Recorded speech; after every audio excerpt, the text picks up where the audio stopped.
Bueno, muy buena tarde a los estudiantes de Introducción a la Programación Orientada a Objetos. Bienvenidos a esta nueva sesión de clase. Vamos a seguir trabajando con los arreglos y en este caso, en la sesión pasada vimos los métodos de ordenación. Hoy vamos a abordar lo que son los métodos de búsqueda. Es cómo hacemos para mandar a buscar información en esa colección de datos que tenemos almacenada, en este caso, en un arreglo. Entonces vamos a abordar lo que son la búsqueda secuencial, cómo se efectúa la búsqueda secuencial y cómo se efectúa la búsqueda binaria. Entonces los dos métodos de búsqueda que vamos a implementar. Retomamos el ejemplo de los arreglos de objetos y sobre ese arreglo de objetos vamos a hacer unos ejercicios donde implementamos los métodos de ordenación y los métodos de búsqueda secuencial o binaria. Entonces, básicamente la búsqueda es una operación que nosotros realizamos sobre el conjunto de información en el arreglo unidimensional que tenemos, en el vector. Entonces, allí tenemos un conjunto de datos y posiblemente yo necesito recuperar la información que tengo almacenada en esos elementos para hacer algún tratamiento. Para cualquier tratamiento que quiera realizar, pues yo necesito recuperar la información. Y si quiero recuperar esa información, pues tengo que enviarla a buscar. Buscar es determinar la posición de un elemento de acuerdo a un criterio. Entonces yo puedo decir, por favor, búsqueme en esta colección de datos los objetos o el objeto que tenga dicha información. Entonces eso corresponde a al proceso de buscar información. Yo quiero saber el elemento dentro de ese conjunto de datos que cumple con cierto criterio. Recuerda que en ese caso aquí, cuando hablamos de la palabra vector, estamos hablando de arreglos unidimensionales, porque sé que algunos ya conocen la clase vector. Entonces, en este caso no estoy hablando de un objeto de la clase vector, estoy hablando de un arreglo unidimensional. Y existen diferentes formas de buscar información sobre esa colección de datos. Generalmente, dependiendo de la cantidad de elementos que tenga mi arreglo o cómo se encuentran organizados, yo determino el método de búsqueda que voy a aplicar. Entonces, a un método de búsqueda lo vamos a denominar una búsqueda secuencial, ya vamos a ver sus características, y a la otra búsqueda la vamos a llamar búsqueda binaria o dicotómica, también se le denomina. Entonces, la búsqueda secuencial básicamente se utiliza cuando el vector no se encuentra ordenado por algún criterio. Entonces, si ese es el estado que tengo de los datos almacenados en ese arreglo unidimensional, pues entonces, en ese caso, obligatoriamente tengo que mandar a ejecutar un método de búsqueda secuencial. Cuando hablamos del método de búsqueda secuencial, lo que hacemos es que tomamos hacemos un recorrido sobre el arreglo desde el primer elemento hasta el último elemento. Entonces comenzamos a comparar los datos que tienen cada uno de los elementos del arreglo, iniciando desde el primer elemento hasta el último elemento. Esa operación de búsqueda puede ser que me retorne la posición del elemento o las posiciones de los elementos que cumplen con ese criterio. Al momento de hacer la operación de búsqueda secuencial, pues básicamente es lo que me va a devolver es la posición. Y esa comparación desde el primer elemento hasta el enésimo elemento que cumple el criterio, lo va a hacer hasta que lo encuentre o hasta que llegue al final del vector. Porque puede ser que el elemento que estoy mandando a buscar no se encuentra. Entonces, posiblemente si no se encuentra, entonces tengo que llegar hasta el último elemento de mi arreglo. La búsqueda va a ser hasta que se encuentre el elemento o hasta que llegue al final del arreglo. Generalmente la búsqueda secuencial se recomienda que se utilice cuando son pocos datos. Es decir, yo tengo pocos datos en mi conjunto de elementos, pues lo más recomendable es que sea una búsqueda secuencial. Si ya no cumplimos con ese criterio, sería pensar en el otro método de búsqueda, que en este caso sería la búsqueda binaria, que es muy eficiente. Vamos a ver que la búsqueda secuencial, pues de alguna manera es una forma sencilla de mandar a buscar. No estoy obligado a tener el arreglo ordenado, pero en la búsqueda se irá a realizar desde el primer elemento hasta el último elemento, hasta que lo encuentre. Entonces, generalmente en este método vamos a tener los elementos del arreglo donde tiene los datos, en este caso, pues mi vector X, y tengo que dar un criterio de búsqueda. Para este ejemplo, aquí lo que tenemos son números enteros. Entonces, lo que estamos diciendo es, busque en los elementos que están almacenados en el vector X, o busquen los valores que están almacenados en el valor X, el valor 8. Entonces, aquí en este caso, los elementos de entrada para hacer esta operación son el contenido del arreglo con sus valores y el criterio de búsqueda. Entonces, en este caso estoy diciendo, vaya, use el elemento 8. De la búsqueda secuencial arranca desde el primer elemento y compara ese elemento, que en este caso es la posición 0, con lo que tiene el valor que está buscando, que está almacenado en la variable val para este escenario que estamos representando. Entonces lo que él hace es que compara y pregunta, y ahí tendremos un valor de retorno booleano. Entonces aquí dice, X en la posición 0 es igual al valor que mandé a buscar. En este caso, val es una variable que tiene el valor de 8. Entonces, X en la posición 0, que en este caso es 7, es igual a lo que tiene val. Entonces, eso es falso. Por lo tanto, sigue iterando. Y seguir iterando es ir al elemento siguiente. Entonces, va y compara el elemento siguiente. Entonces, X en la posición 1 es igual a val. Entonces, en ese caso, eso es falso. Por lo tanto, se va al siguiente elemento. Una vez llega al siguiente elemento, vuelve y hace la comparación. X en la posición 2 es igual a val, entonces 12 no es igual a 8, por lo tanto es falso. Itera y va y compara el siguiente elemento. Y aquí dice, X en la posición 3 es igual a 8, entonces en este caso la respuesta es verdadera. Como es verdadera, lo más probable es que yo retorne la posición del elemento. ¿Sí? La posición del elemento. O posiblemente cuando estos son objetos, pues lo que devuelvo es el objeto para tener toda la información que tiene dicho objeto. Entonces, en este caso, la búsqueda, si observan, se hace elemento por elemento, desde el primer elemento hasta el enésimo elemento que cumpla con el criterio. Es posible que el valor que yo mando a buscar no esté. Entonces, mire que para poder determinar que el valor no está, yo tengo que hacer las n comparaciones de los n elementos que tiene mi vector. Si no hago esas n comparaciones, pues yo no puedo decir si el elemento está o no está. Entonces, en este caso, lo que hace es que X en la posición 0 es igual a val, falso, X en la posición 1 es igual a val, falso, X en la posición 2 es igual a val, falso, X en la posición 3 es igual a falso, X en la posición 4 es igual a val, falso, X en la posición 5 es igual a val, falso. Por lo tanto, recorrí todo el elemento y ninguno de ellos cumplió. Por lo tanto, lo más probable es que si yo llego al final del vector, lo que vaya a decir es que ese elemento no se encuentra. No se encuentra. Entonces, aquí podría retornar un -1, indicando que el índice no se encuentra. Como el índice -1 no se encuentra en el arreglo, porque el índice va desde la posición 0 hasta la posición n, entonces en este caso lo que indicaría ese -1 es que el elemento no se encuentra. Entonces, mire que en este caso, la búsqueda secuencial es muy sencilla. ¿Cómo la implemento? Les pregunto, ¿qué tengo que hacer? ¿Qué tengo que hacer para implementar la búsqueda secuencial? En términos generales, pues, ¿qué tengo que hacer? Primero ¿Cómo pedir recorrer? un valor, el valor a buscar. Ajá, entonces tengo que conocer el valor que quiero mandar a buscar. Y una vez tengo el valor que mandé a buscar, ¿qué debo hacer? Comenzar a recorrer todo el arreglo. Ajá, y de acuerdo a lo que hemos abordado hasta el momento, ¿qué debo utilizar para recorrer todo el arreglo?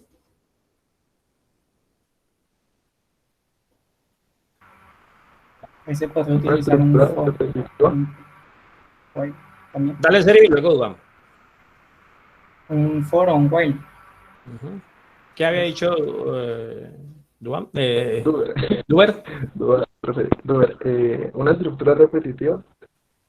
Entonces puede ser una estructura repetitiva, cualquiera de ellas, un while, un do o un for. Que vaya, que en ese caso, pues que tengan dentro de ella una variable que represente el índice que va a ir desde la posición 0 hasta la posición n menos 1. ¿Listo? Entonces es muy sencilla de implementar la búsqueda secuencial. En el proyecto que les había compartido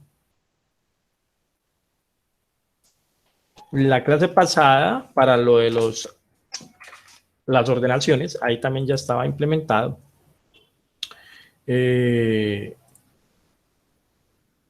Los métodos para hacer la búsqueda. Aquí tenemos la clase búsqueda. Entonces, en este caso, la clase de búsqueda tiene dos métodos. Un método llamado búsqueda secuencial que devuelve un bool y un método de búsqueda binaria que devuelve un bool. Vamos a ver primero la búsqueda secuencial. Entonces, va a recibir un vector, va a recibir un dato que quiere buscar y en este caso, pues el tamaño del arreglo. Entonces, si vemos ese método búsqueda secuencial, mírenlo, aquí está, recibe el arreglo, recibe un dato que va a buscar y recibe el tamaño. Y aquí inicialmente él asume que no lo va a encontrar. Entonces dice que bool, la variable encontró, es igual a falso. Y luego implementamos un for. En este caso el for lo que estamos diciendo, vaya integer y que arranca en 0, mientras que esa i sea menor que el tamaño, incremente i en 1 en 1. E internamente lo que hacemos es la comparación. Si vector en la posición i es igual al dato que me mandaron, entonces encontró es igual a verdadero. Mire que él arranca en falso y solo cuando lo encuentra pone encontró en verdadero. Aquí simplemente estamos devolviendo un encontró, aquí no estamos devolviendo en qué posición se encuentra. Es posible que en un momento determinado necesitemos devolver la posición en que se encuentra. O posiblemente toda la información que contenga el objeto de esa posición, depende. En este caso, si son 1000 elementos y el elemento está en la posición número 1, ¿qué sucede? Les pregunto. Pues, profe, yo tengo una pregunta y creo que tal vez da la respuesta, pero es que yo iba a decir como que porque no se retorna de una, porque ahí como que tendría que hacerlas 1000 veces, ¿no? O sea, las haría, incluso si lo encuentra. La búsqueda Sí. secuencial lo hace de esa manera, así lo encuentre, sigue No, mirando. eso nosotros le enseñamos. Entonces, aquí ¿qué deberíamos de mejorarle a esta solución? Se retornaría en la línea 27 si lo encuentra, y si no, abajo se retornaría falso. Ajá, podría ser, o simplemente podemos tomar dos decisiones. Usamos el break para que se salga de la estructura repetitiva, o también podemos decirle y es igual a tamaño, para obligarlo que la siguiente iteración no la busque. O sea, que si en este caso son 1000 elementos y lo encontró en el primer elemento, pues simplemente ella dijo, ok, ya lo encontré, entonces no siga iterando, se sale la estructura repetitiva y luego devuelve encontró. ¿Listo? Profe, y en vez de el break, ¿no se puede poner return to de una vez? Sí, sin embargo, digamos que en las buenas prácticas siempre recomiendan no tener un return dentro de la estructura repetitiva. Recomiendan. Sintácticamente funciona, pero se recomienda siempre que los returns estén fuera de las estructuras repetitivas. Pero si ponemos return, de una se devuelve. Porque Profe, en últimas... sí. Sí, ahorita le digo, profe. No, siga, yo ahorita le digo. Porque en últimas, cuando veamos el tema de recursividad, en el cual les voy a explicar la pila de ejecución, Entonces allí vamos a entender que es indiferente, porque en últimas, a ver, yo agrando un poquito esto, formato alto de fila, digamos de 40. Entonces, porque en últimas, en la pila de ejecución, cuando esté aquí, va a estar el main, y aquí va a estar, digamos, este método que llama búsqueda secuencial. Voy a llamarlo S. Él está aquí.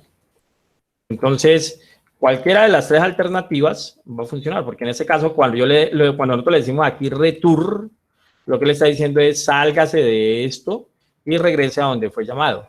Entonces, en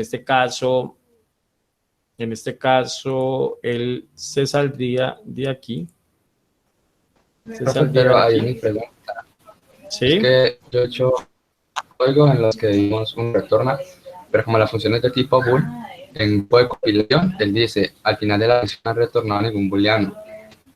Si me hago entender, a mí me ha pasado ese error en la versión de compilador, que si yo coloco el return dentro de la condición, como la función es bool y no retorno nada, la función general, algunos lanzan error.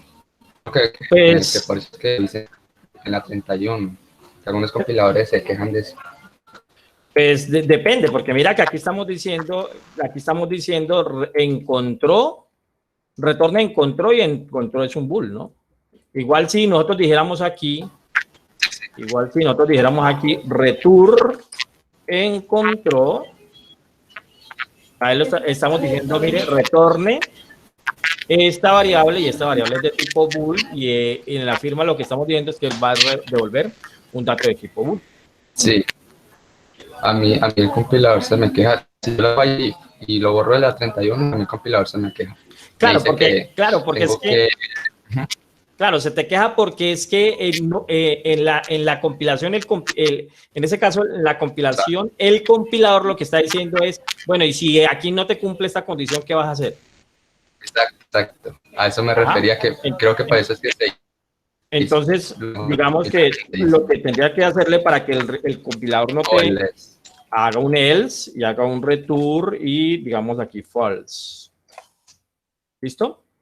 Pero lo que sí tiene que garantizar es que por cualquiera de los lados, pues se haga un retorno, ¿no? Por cualquiera de los lados se haga un retorno. Profe, una pregunta. Sí. También se podría poner la variable encontró ahí, ¿no? En el false, en el else. Sí, sí. Digo. Tal cual como lo establecimos.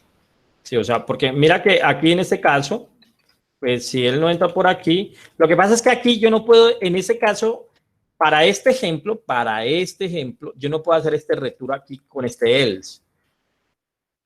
Porque si ustedes observan, lo que él va a decir así es si el vector en la posición y es igual al dato y le dice no, entonces de una le estoy diciendo retorno. Entonces, ¿qué es lo que le estoy diciendo? Entonces, en este caso, él no estaría comparando todos los elementos. Por lo tanto, este else aquí para operación no es válida. ¿Sí? ¿Sí la miran o no la miran? Yeah. Eso quiere decir que si nosotros venimos aquí y entonces le decimos en el primer elemento x0 es igual a falso. Entonces mire que en la parte falsa estaríamos diciendo, ok, entonces como digo falso, entonces return encontró. Return encontró. Y eso no es cierto, porque el hecho de que aquí en el primer elemento no haya sido, no significa que no se encuentre el elemento. Él tiene que seguir recorriendo los elementos. ¿Listo? Para este ejemplo de esta operación de búsqueda binaria, pues no puedo utilizar ese else aquí. En otros problemas lo puede hacer, pero para este no lo puedo hacer. ¿Listo? Entonces, y con respecto al break, ¿hay alguna manera de hacer de que, digamos, el break no salga completamente del for, digamos, solo salga una condición? No, en este caso el break se utiliza dentro de estructuras repetitivas. El break no me sale de una condicional. ¿Y cómo se podría hacer para salir de una condicional? No, pues que no tiene sentido de que hagas una condicional en este sentido. O sea, si te entiendo bien la pregunta, mira. mira lo que hace el condicional. Sentencia, sentencia, sentencia, y aquí sí, condición. ¿Eso está viendo? Sí, está viendo bien. Condición. Entonces, sentencia.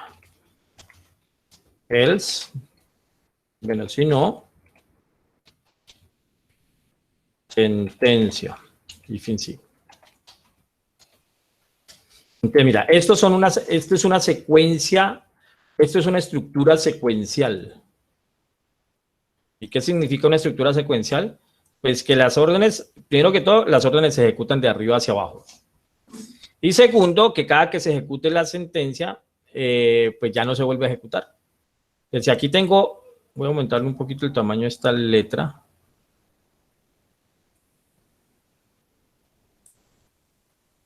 Entonces, mira, si aquí yo tengo esto, pues no tiene sentido decirle a él, hago un corte aquí. No tiene sentido. Ahora, si esto está metido,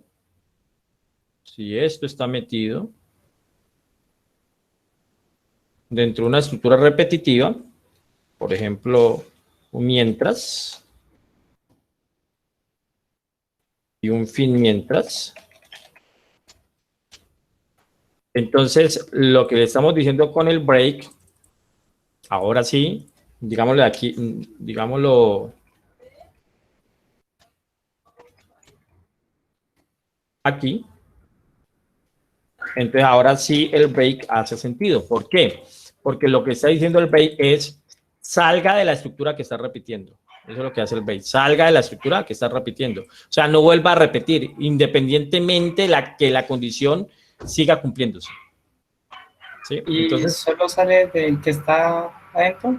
O sea, digamos, claro, si hay dos, si ese mientras está metido dentro de otro mientras. sale el que lo contenga a la sentencia break.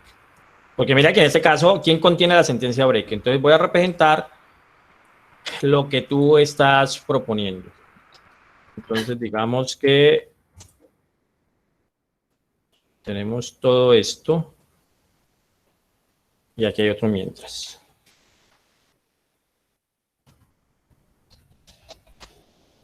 Entonces, ¿quién contiene, de acuerdo a esto que estamos representando aquí, quién contiene al break? Lo tiene este. Entonces, ¿de cuál se sale? De esa estructura repetitiva. Si este break lo encontramos aquí, entonces, ¿quién lo contiene? Lo contiene este de aquí. Entonces, el break se interrumpe la estructura repetitiva de aquí ya que lo contiene. ¿Listo? Entonces está claro por qué no es, digamos que no tiene sentido el hacer un break dentro de un condicional. Porque el condicional, si no está dentro de una estructura repetitiva, pues él se ejecuta una sola vez por el concepto de estructura secuencial. Él solo se ejecuta una sentencia, él ejecuta esta sentencia, ejecuta esta sentencia, ejecuta esta sentencia, ejecuta esta sentencia y ejecuta esta sentencia. Y no la vuelve a ejecutar, al menos que esté dentro de una estructura repetitiva. Entonces el break lo que está diciendo es interrumpa esa estructura repetitiva. Interrúmpala. ¿Listo? Listo. Ok, Sí, entonces... manejamos unos lenguajes que a veces creo que, pum, sí se sale de todos los forks o todos los whiles.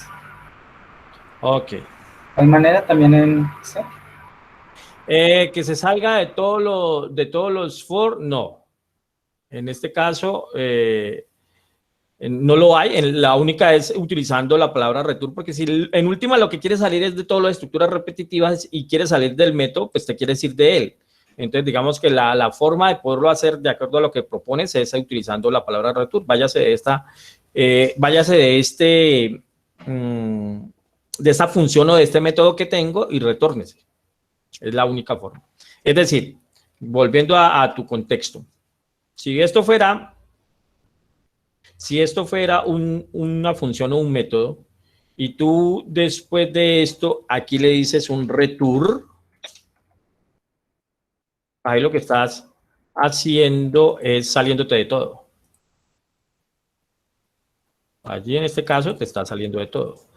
Ahora tienes que mirar por qué, esto técnicamente funciona, pero recuerda que esto lo que está modelando es un proceso, esto lo que está modelando es un proceso del mundo real. Ahora, el proceso del mundo real necesitas de que cuando se cumpla un determinado criterio, entonces se salga de todas las estructuras repetitivas que tiene. Si la respuesta es sí, pues tienes que modelarlo para que eso ocurra, ¿sí? Y posiblemente lo haces a través de un return dentro del método o la función que estás realizando. Porque incluso aquí puede haber otra estructura repetitiva por acá, ¿no?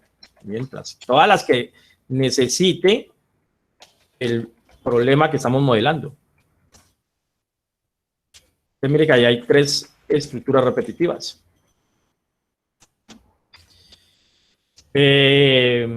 Bueno, ¿está claro ahí de acuerdo a las preguntas que han realizado? Sí, ya clarísimo. Listo, muchachos. Entonces, para este ejemplo que tenemos, acá en el método main, está aquí, bueno, deshabilitemos por el momento estas ordenaciones.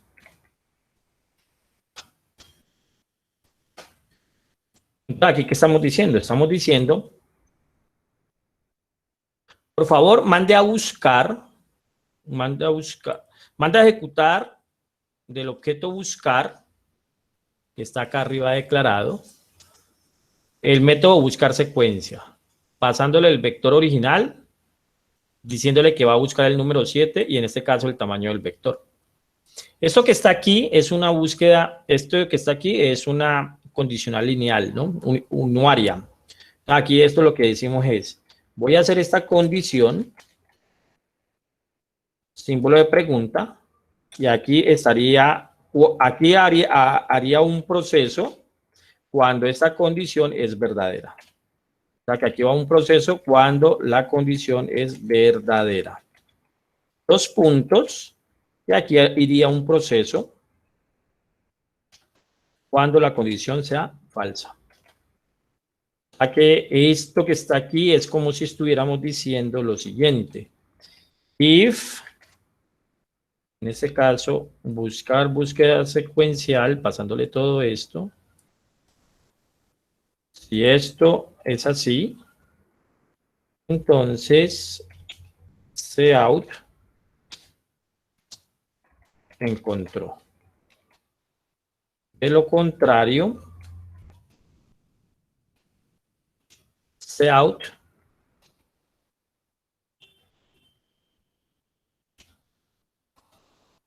no está.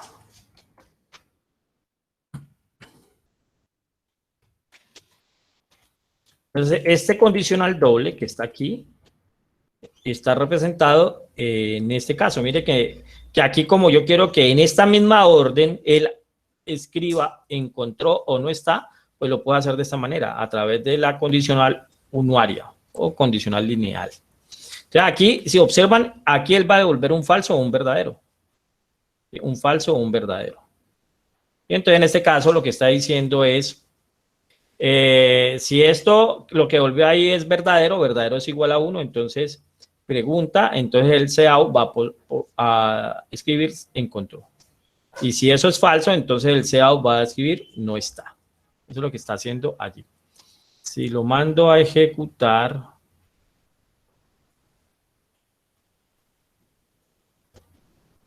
el 7, que dijo allá abajo, en la línea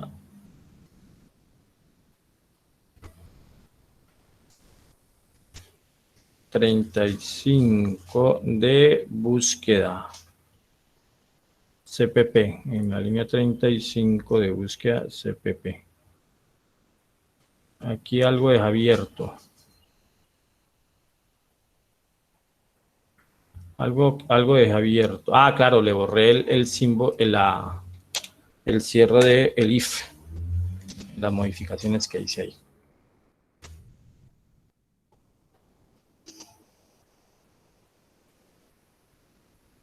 Listo, entonces está ahí encontrado, ¿sí? Entonces digamos que aquí como para que sea un poquito más contextualizado.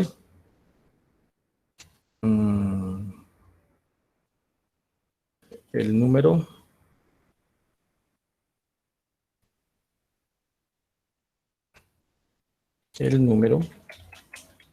fue encontrado. Aquí el número no está.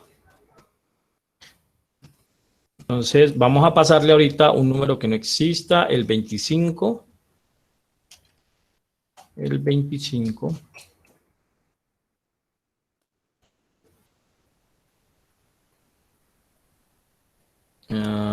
¿Qué pasó allí?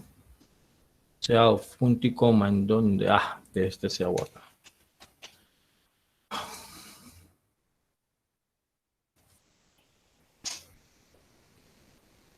Ahí, el número no está. Se está mandando a ejecutar, en este caso manda a buscar sobre todos los elementos y al final pues dice que el número no está.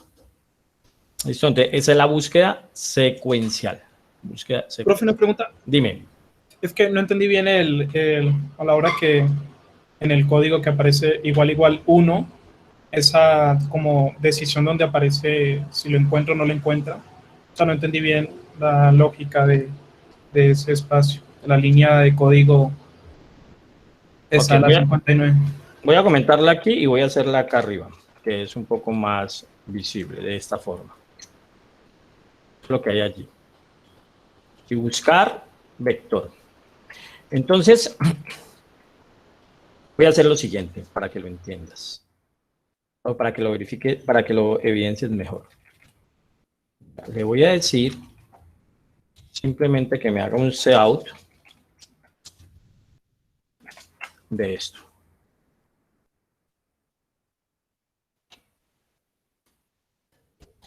Dame un cout de eso.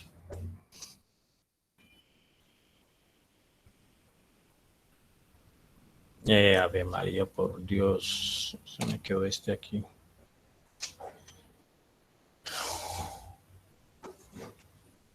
Listo, mira, ¿qué devolvió eso?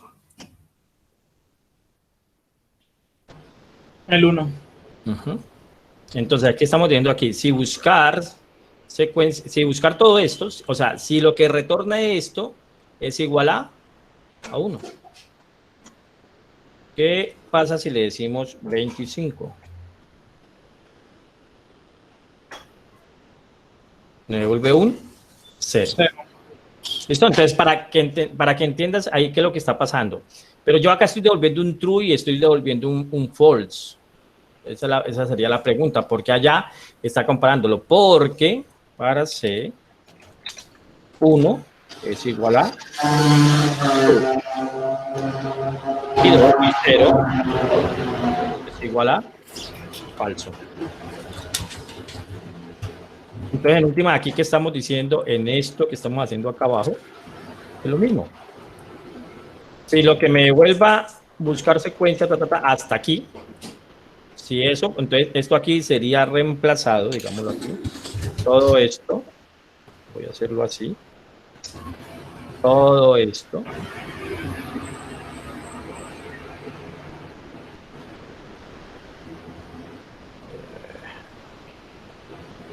Todo esto de aquí es reemplazado por un 1 o por un 0. Aquí lo que estamos diciendo es allí. Entonces, si esto que me devuelve esta función que es un 1, un 0, pues es igual a un 1. Entonces, por eso decimos que si esto que me devuelve es igual a 1, entonces escriba aquí el número fue encontrado.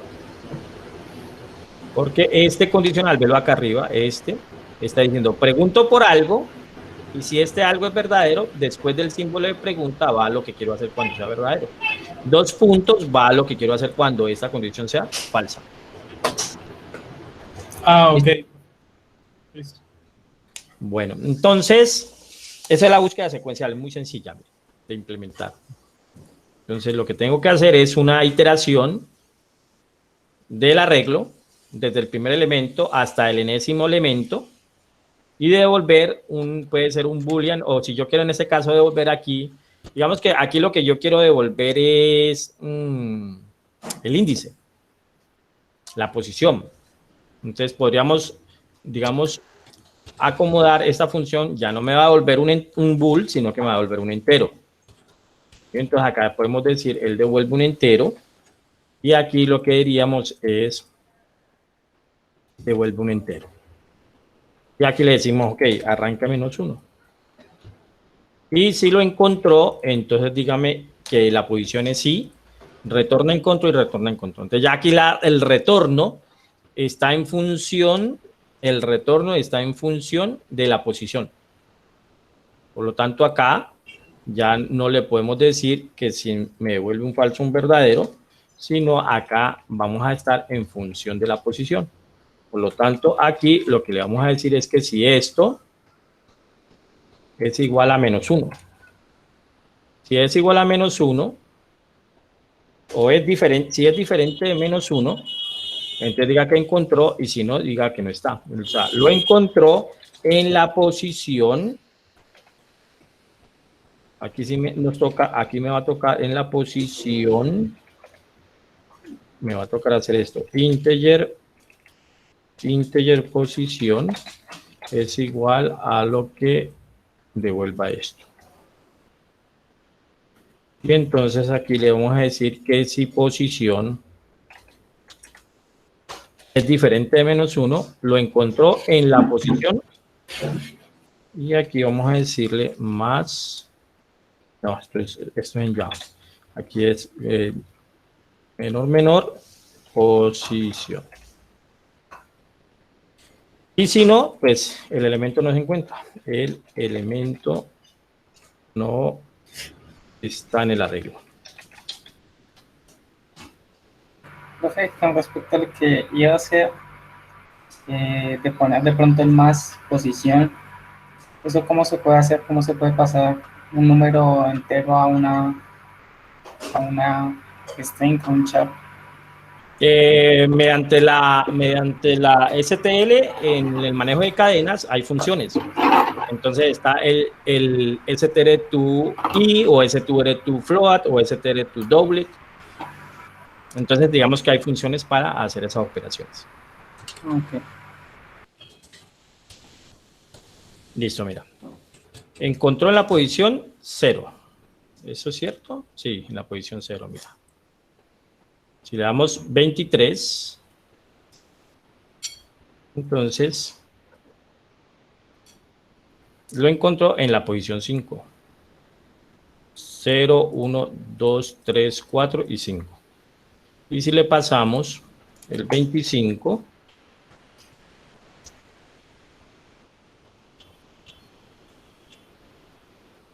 y ahí está. Entonces el elemento no está en el arreglo. ¿Listo? Entonces ya dependiendo de la necesidad de lo que ustedes vayan a implementar, pues determinan si su método de búsqueda devuelve un booleano para simplemente informar que está o no está, o en este caso devuelve el número de posición. Todo depende del contexto del problema en el cual están abordando. ¿Listo? Profe, y eso de imprimir posición, ¿no se puede poner con ese de interrogación, 2 puntos? Imprimir posición. Sí, claro. Acá, pues, acá el cout nos permite, ¿qué me hizo? Acá el cout pues nos permite de alguna manera concatenar esto, ¿no? Entonces aquí pues tendríamos el operador de extracción y lo vamos concatenando allí. En esta parte de, porque lo que hace es que ejecuta esta parte de aquí. Entonces también lo podemos hacer. Una preguntita. Sí, En este sí. caso que tenemos pues un vector con pocos datos, lo recomendable ahí sería de pronto más adelante que hagamos la recursión, pues como son pocos datos, o Sí. porque creo que cuando son como bastantes es mejor la iteración, ¿no? ¿Cierto? Sí, pues allí cuando uno va a diseñar la solución del problema, ya cuando ustedes vieron el proceso de recursión en el semestre pasado, acá también lo vamos a abordar como tema y vamos a ver cómo funciona la recursividad, en este caso con los métodos, las funciones. Entonces ustedes tienen que validar cuál es más eficiente. Si en un momento determinado hacerlo con una solución iterativa o hacerlo con una solución recursiva. Entonces, ustedes tienen que validar esa eficiencia. Posiblemente en el ámbito del problema que esté, posiblemente no les vaya a permitir hacer un diseño de solución iterativo, posiblemente. Entonces, tienen que obligatoriamente irse por la recursiva. Entonces, digamos que todo dependerá de lo que ustedes van a implementar y luego tienen que validar la eficiencia del algoritmo. Que vuelve y juega allí, lo que siempre les hemos dicho, lo que siempre les he dicho, pues tienen que esperar a que vean FADA, Fundamentos de Análisis y Diseño de Algoritmos, en quinto semestre, donde van a aprender formalmente cómo se evalúa la eficiencia de un algoritmo.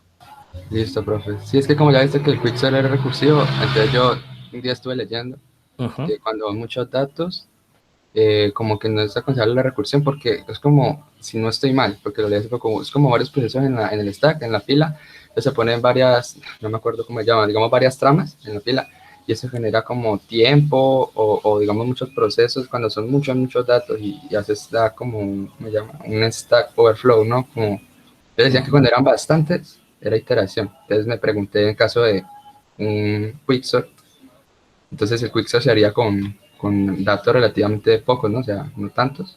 Ajá. Sí, allí cuando ya veamos el tema de recursión, yo les voy a explicar cómo trabaja la pila de ejecución. Entonces, ahí lo van a entender. Entonces, cuando un algoritmo es recursivo, posiblemente lo que en este caso ellos hacen es que se ejecutan. Entonces, a eso se le llama contexto de ejecución. Entonces, yo aquí tengo un contexto de ejecución. Pero claro que esto lo explico allá cuando veamos allá, y aquí vendrá otro contexto de ejecución, y aquí vendrá otro contexto de ejecución y sucesivo. Aquí tienen varios contextos de ejecución, y por cada contexto de ejecución, si aquí hay n variables, pues esas n variables de ese método o función recursiva se van a replicar n variables. En cada contexto de ejecución van a haber n variables. Entonces aquí lo que está haciendo es que está consumiendo estar consumiendo más memoria posiblemente que un método interactivo, porque posiblemente en un método interactivo solamente hay un contexto de ejecución, posiblemente porque no se va a volver a llamar, pero aquí se está llamando digamos que BS por aquí, BS por aquí, BS por aquí, BS por aquí y BS por aquí, porque en ese caso, en la recursión, como lo vieron el semestre pasado, lo que hace es que esa función se llama a sí misma. Entonces se llamó y sucesivo. Y cuando ocurre el overflow, pues es que todo esto, con toda esta capacidad de memoria que tenemos allí, pues se llena. Y ahí es donde ocurre el overflow. Sí, pero todos esos contextos ocurren dentro de BS, ¿no? La función, o sea, todos esos slots que se van llenando es dentro de... No. ¿O son independientes? Son independientes. Ah. Cada llamado de un método o una función se abre un nuevo contexto. O sea, me decía yo, BS es la función, ¿cierto?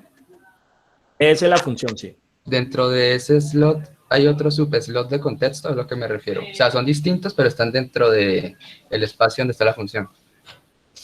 En la pila de ejecución, por eso se llama pila. Cuando veamos las estructuras, vamos a ver que una pila, esto se llama el stack, y stack significa pila en español, la pila.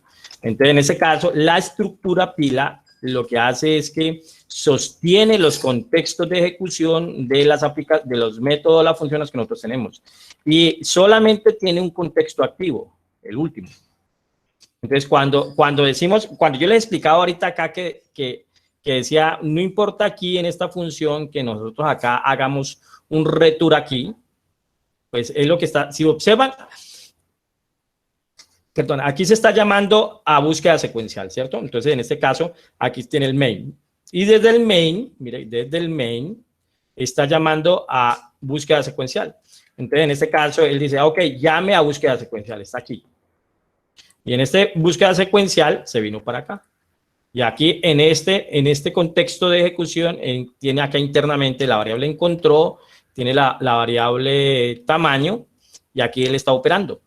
Luego vamos a entender cuando veamos punteros que este no es una variable local. Vamos a entender que esto es la referencia a la variable original. Por eso acá en los ejemplos siempre he estado copiando el vector original a un vector que le estoy denominando ordenado. Porque en los vectores, cuando veamos el paso por los pasos de parámetros, vamos a ver que los vectores en C se pasan por referencia. O sea que estamos trabajando con el mismo dato que está en este contexto de ejecución del main, es el mismo dato que está trabajando en el contexto de ejecución, en este caso, por decir algo, búsqueda secuencial. Pero eso lo vamos a entender cuando veamos esos temas. Para cerrar, llegamos de lo que estamos hablando aquí y poderles para poderles contestar las preguntas que ustedes me están haciendo. Entonces, cerrémoslo aquí. Mira, aquí está mandando a ejecutar el búsqueda secuencial. En este gráfico que tiene aquí, este es búsqueda secuencial y aquí están sus variables. Para la pregunta que me está haciendo Carlos, que me dice, bueno, y si aplicamos esto recursión, pues es lo que hace es esto, mira, llama, o sea, es decir, si yo aquí, por algún caso, si yo por aquí, algún caso, por alguna razón, yo aquí le digo a él, algo así como búsqueda secuencial,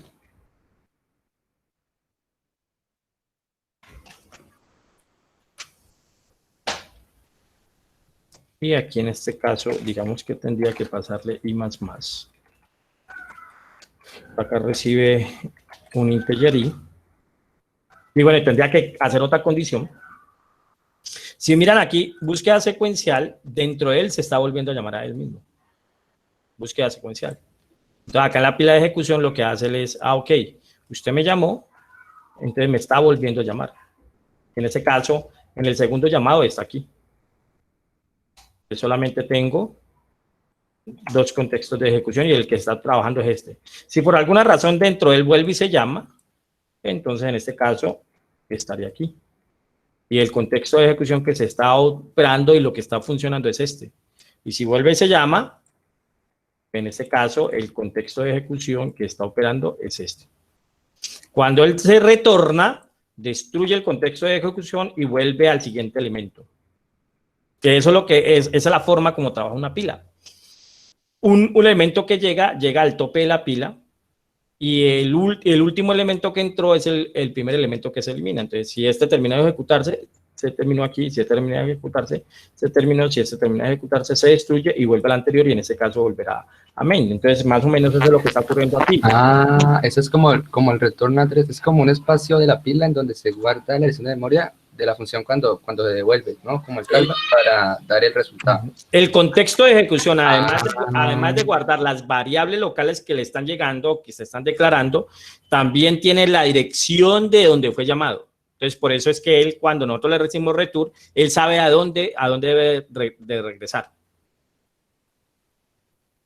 Por ejemplo, si aquí tuviese yo... Y, profe, disculpe una pregunta. Dime. Dale, profe, dale. Ok. Ahorita, por ejemplo, si yo, acá... Ok, por ejemplo, si yo aquí tuviera, por alguna razón, yo esto aquí, yo le digo, entonces aquí ejecute otro método. Y por acá, digamos que tengo integer, búsqueda, bueno, ahí rapidito, otro método.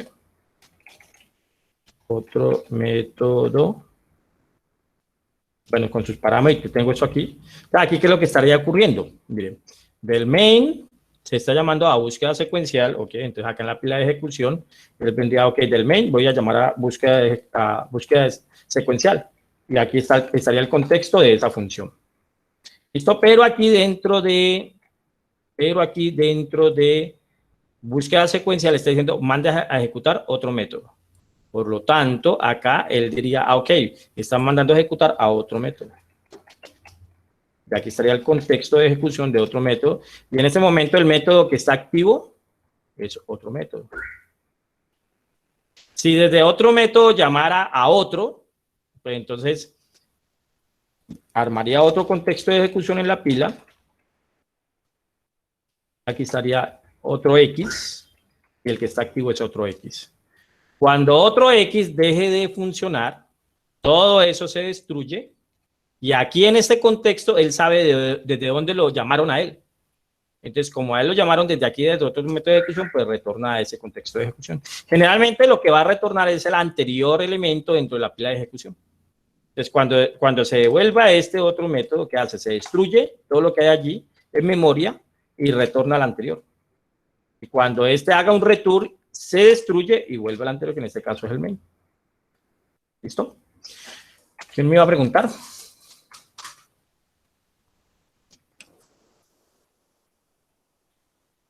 Dime, Eduber. Hola, profe, pero creo que ya me devuelvo un poquito, igualmente es como dentro de la clase. Ahí, digamos, como dándole respuesta un poco también a lo del compañero, es como que el break o sea, tiene un conocimiento local, en cambio el return tiene ese conocimiento general de todos los contextos, ¿no? Y por eso logra salirse para poder como devolverse lo que usted está explicando, un poco ese funcionamiento, ¿cierto? Podemos verlo Lo que pasa es que como esa memoria que pueden almacenar. Bueno, lo que pasa es que la sentencia break, Dale. la sentencia break es una sentencia que opera sobre estructuras repetitivas. Eso es lo que hace break. Return es una sentencia que se regresa de un método, que se regresa de una función. Y si ustedes miran aquí en el main, que es nuestra función principal, por donde arranca el programa, esto es una función, mire que ya también tiene su return. O sea que es como que estoy terminando el programa y como estoy terminando el programa, pues ya no hay más nada para ese programa en la pila de ejecución. Y se termina el programa. Entonces, digamos que la sentencia break es solamente para estructuras repetitivas. O sea que un for infinito, creo que es con doble comilla. Ahí sí vendría un break, ¿no? Porque ese sí hay que pararlo de algún modo. Pues en este caso, un for infinito es for, así, ahí tenemos un for infinito. Ese sí hay que pararlo con un break porque o a menos. Ajá, lo mismo que si tenemos un while true. Este es un ciclo infinito. El while, mientras que sea verdadero, va a repetir. Entonces, como estamos diciendo while true, nunca va a dejar de repetir y por lo tanto, pues siempre esto va a ser eterno. Pues en algún lado, si quiero salir de aquí, pues tengo que tener un break. Obligatoriamente, no hay otra forma. Aquí, en algún lado, debe haber una sentencia break. Chicos. Bueno. Sí, profe, gracias.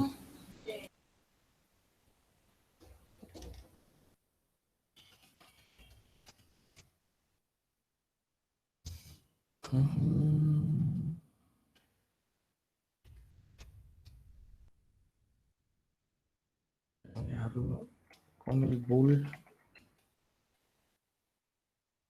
Ahí está. Ok, entonces veamos el otro tipo de búsqueda.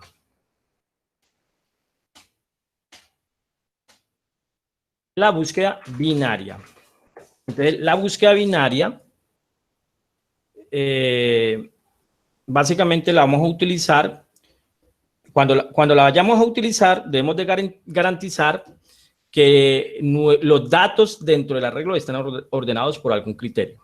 O sea, no puedo utilizar la búsqueda binaria si mi arreglo no está ordenado. Entonces, eso es un criterio para poder utilizar la búsqueda binaria. Y la búsqueda binaria es extremadamente eficiente. ¿Sí? Extremadamente eficiente. Porque reduce el número de iteraciones de búsqueda, lo reduce exponencialmente. ¿Por qué? Porque ahorita cuando les demuestre cómo funciona, pues lo que vemos allí es que esa búsqueda binaria en cada iteración elimina, en la primera iteración elimina el 50% de los elementos que no están allí cumpliendo con el criterio. A diferencia de la búsqueda secuencial, que él va uno por uno. O sea, la búsqueda secuencial en la primera iteración, si eran 1000 elementos, salió la primera iteración, todavía le quedan 99 iteraciones que hacer para poder determinar si el elemento está o no está. Mientras que la búsqueda binaria, lo que va a realizar es, hace la primera iteración y si no se cumplió, automáticamente descarta el 50% de los elementos. Es decir, si yo tengo 10.000 elementos y yo hago la primera iteración, en esa primera iteración, si no se cumplió, automáticamente va a descartar 5.000 elementos. Entonces, por eso es muy eficiente la búsqueda binaria. Entonces, recomendable que la búsqueda binaria la utilicemos cuando tengamos un vector con muchos elementos. Lógicamente, a esto habría que sumarle el tiempo de cómputo de la ordenación. Pero igual, habría que hacer la comparación entre esos dos elementos. Esos dos procesos. Entonces, para implementar la búsqueda binaria, lo que hacemos es que determinamos el elemento central del arreglo, y con base en ese elemento central hacemos la comparación. Entonces, en ese caso, si tengo 10.000 elementos, posiblemente el elemento 5.000 es mi elemento central. Y lo que hago es que comparo. Como el arreglo debe estar ordenado, si no se da, entonces en este caso lo que digo, bueno, ok, este dato que mandé a comparar con el elemento de la mitad, ¿es mayor o es menor que la mitad? Entonces me dice, es mayor. Bueno, digamos, es menor. Entonces significa que mi siguiente rango de búsqueda va a ser desde la mitad hacia atrás. Entonces por eso descarto los 5.000 últimos elementos. Si me dice es mayor, o sea, si en la comparación me dice es mayor, entonces descarto los primeros 5.000 elementos y establezco mi búsqueda desde el elemento 5.000 hasta el elemento 10.000. En cualquiera de los dos casos va a descartar el 50% de los elementos en esas iteraciones. Y cada iteración lo va a hacer de esa manera. Entonces, ¿qué tengo que hacer para realizar la búsqueda binaria? Primero, debo tener el elemento ordenado y debo de haber determinado cuál es mi elemento central. Esas son las dos primeras operaciones que debo de realizar. Una vez identificado el elemento central, lo que hago es que comparo para determinar cuál zona descarto. Si la anterior al elemento central o la posterior al elemento central. Entonces, miremos este ejemplo. Lo primero que miramos es que estos elementos están ordenados, miren, están ordenados en forma ascendente. Entonces, lo primero que hago es determinar mi elemento central. ¿Y cómo hago para determinar mi elemento central? Entonces, lo que hago es que determino cuál es el elemento inicial de mi rango a buscar y cuál es el elemento final de mi rango a buscar. Entonces, teniendo esos dos datos y dividiéndolos sobre 2, entonces yo ya sé que ese es mi elemento central. Esa es la operación que tenemos que hacer para determinar mi elemento central.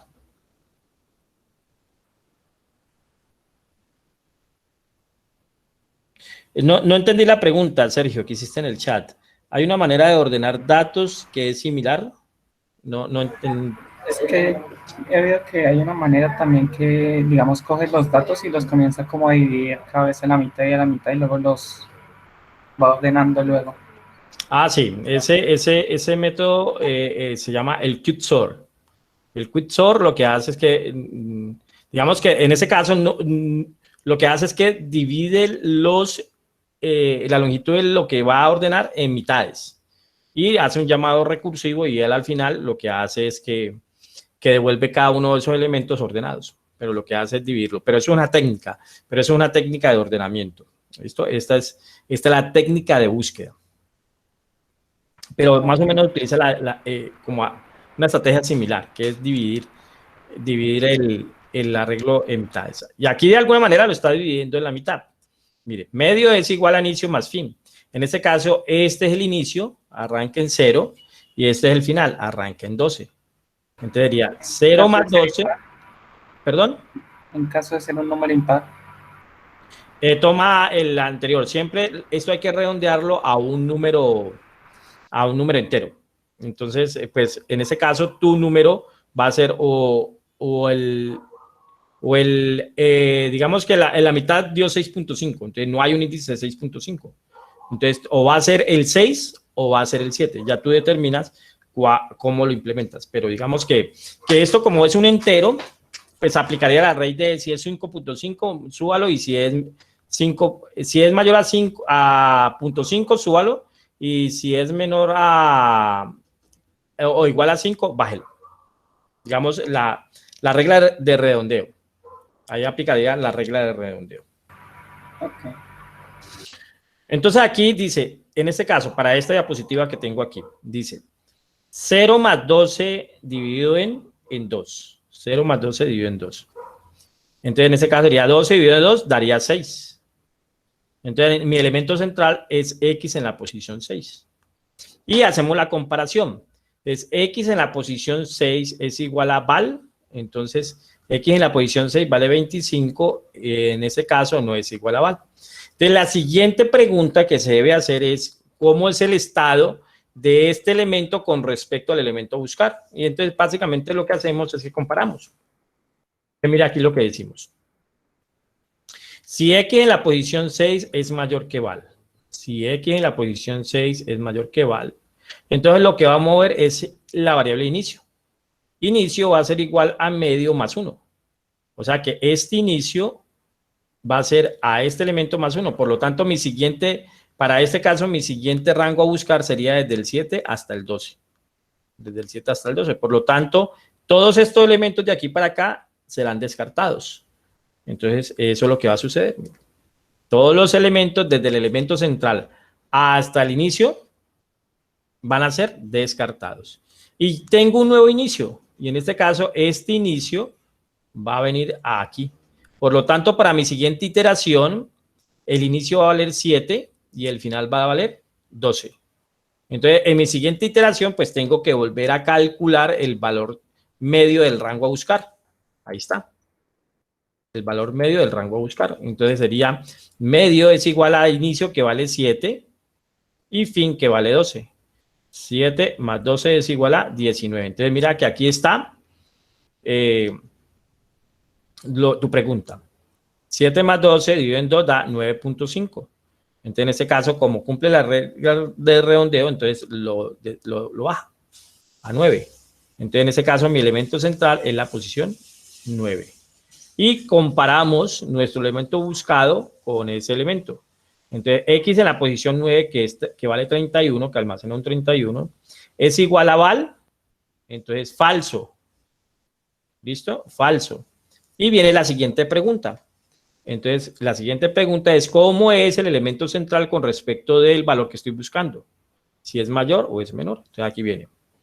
Si X en la posición 9 es mayor que val, entonces inicio es igual al medio más 1. Y si no, fin es igual a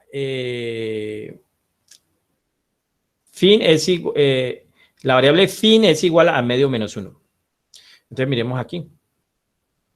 X en la posición 9, que es 31. X en la posición 9, que es 31, ¿es mayor que val? La respuesta es falso. Por lo tanto, lo que va a modificar es fin. Entonces ya fin no va a valer 12, sino que fin va a valer medio menos 1. Medio es 9. Por lo tanto, fin queda valiendo 8. Eso es lo que va a pasar en la siguiente iteración. Y mire que desde el 9 hasta el final ya se eliminaron todos. O sea que en la segunda iteración ya eliminamos casi el 7 más 4, 12. No, 7 más 4, 11. O sea que eliminamos casi el 80% o 90% de los elementos. Y aquí vuelve y recalcula el medio. Entonces, mire, medio es igual a inicio más fin, 7 más 8, 15. 15 dividido de 2, 7.5, toma la parte entera, va a 7. O sea que en este caso, el elemento central es 7. Y pregunta. Entonces, X en la posición 7 es igual a val, falso. Por lo tanto, vuelve y aplica la misma regla. Entonces, X en la posición 7 es mayor que val. Entonces, X 27 es mayor que val. No, falso. Entonces, mueve a medio. Medio queda valiendo 7. Entonces, en este caso, tanto fin como inicio Una preguntita. Dime. Se me ocurre, digamos, si llegase a ver estoy en un elemento, pero digamos que quedan tres elementos, ya los otros están por fuera. En esos tres elementos, qué es más rápido, así como, o sea, digamos, seguir haciendo el algoritmo o verificar los elementos adyacentes, creo que dice, los que están al lado? Pero en este caso tú tendrías que meterle la lógica a tu algoritmo para que él determine que al final hay tres elementos que te faltan por buscar. Sí, como porque por ejemplo, ahorita en el caso que estamos en el 27, él tuvo que hacer el proceso para llegar al 8 y se me ocurría, de pronto sí se podría uno decir, bueno, si quedan dos, compárate con el otro antes de hacer el algoritmo para ahorrarnos eso. Entonces, no sé qué sería más económico, si hacer todo o esa comparación. Bueno, eso te lo respondería un análisis asintótico del algoritmo, o sea, la eficiencia del algoritmo. Pero si miras, digamos que tengamos 20, tú tienes que estar evaluando en cada iteración si te quedan tres elementos. Si tienes 50 iteraciones, significa que esa evaluación tienes que hacerla 50 veces. Porque en las 50 iteraciones tienes que determinar, aquí hay tres elementos, aquí hay tres elementos, aquí hay tres elementos. O sea, que tienes. Entonces, si observas, lo que estás tratando de buscar es como que resolver las cosas más rápidos. Esto sin hacer un análisis ya formal, pero si te llevo a hacer este análisis mental, mira que si la búsqueda va a demorar 50 iteraciones, esa lógica que tienes que implementar para determinar si hay tres elementos, tienes que ejecutarla 50 veces. Mientras que